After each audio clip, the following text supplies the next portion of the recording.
Muckluck here, and I don't like game reviews that take 20 minutes to give 5 minutes of information. This is 8-Bit Hades.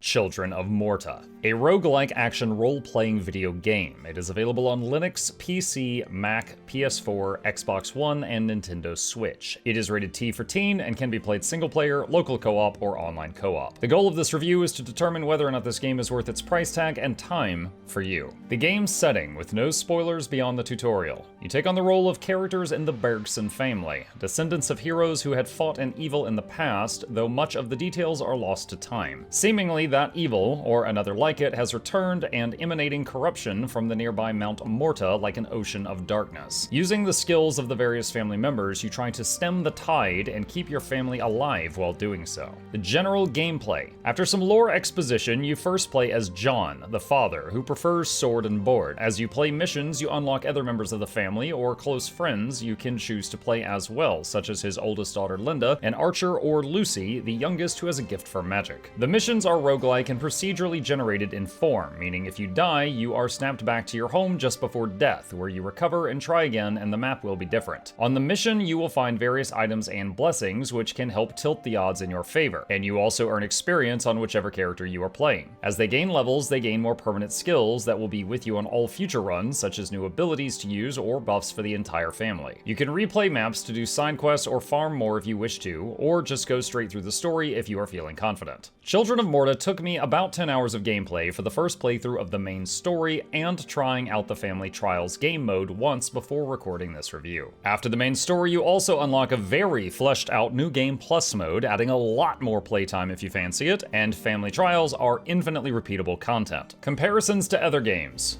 Being a roguelike, it has many similarities to Hades and other games of that genre. The storytelling was quite good, which I think that many roguelikes lack. Not all, certainly, but many. The details. Graphics. The game goes for a pixel art style, but I feel it was incredibly good at it. The scenes progressing the story really shine at this and are shockingly detailed even within the style. Sound and music. Each zone has its own music style, and every enemy its own sound effects. The audio cues were solid and could be relied upon for giving you information.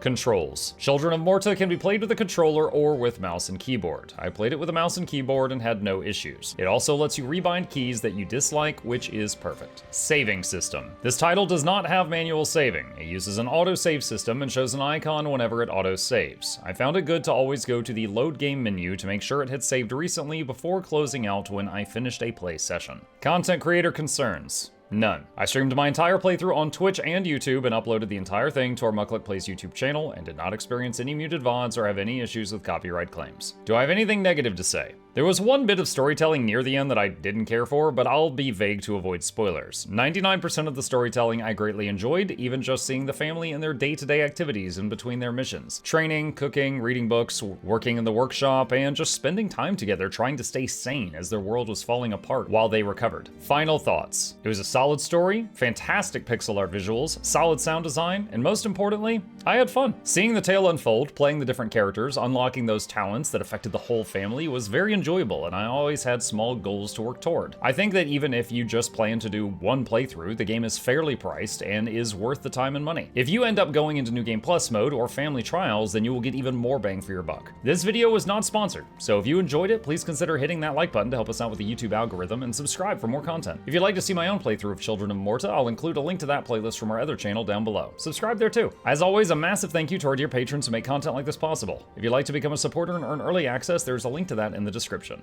Happy gaming!